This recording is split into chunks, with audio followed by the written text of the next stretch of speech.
तो हेलो दोस्तों, कैसे हो आप सब।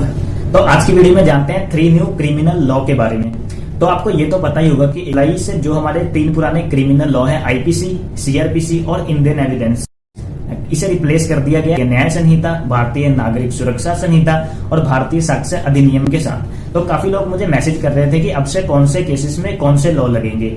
तो ये भी समझना बहुत ही सिंपल है। तो जो भी केस 1 जुलाई से पहले रजिस्टर हुए हैं उनमें हमारे ये पुराने वाले लॉ ही चलेंगे, और जो केस 1 जुलाई से बाद में रजिस्टर हुए हैं उनमें हमारे ये 3 न्यू क्रिमिनल लॉ लागू होंगे।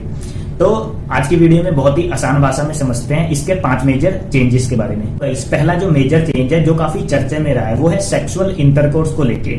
इसमें अगर कोई किसी के साथ धोखे से सेक्सुअल रिलेशन बनाता है, लाइक मैरिज करने के वादे से सेक्सुअल इंटरकोर्स किया पर बाद में मैरिज नहीं की, तो इसमें उस व्यक्ति को 10 साल की सजा तक हो सकती है। दोस्तों, दूसरा बड़ा चेंज आता है अंडर ट्रायल को लेके। पहले होता क्या था कि जब तक केस का डिसीजन आता था, जब तक 6-7 साल हो जाते थे और उस केस में फंसे व्यक्ति को उस टाइम तक जेल के अंदर ही रहना पड़ता था। पर न्यू लॉ में जैसे ही पनिशमेंट का 1/3 हिस्सा कंप्लीट हो जाता है, बाहर आ सकता है।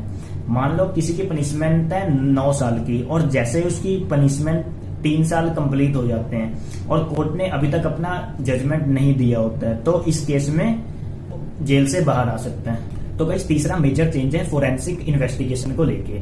इसमें कहा गया है कि अगर कोई पनिशमेंट 7 साल से ज्यादा की होगी तो उसमें फोरेंसिक इन्वेस्टिगेशन कंपलसरी होगी।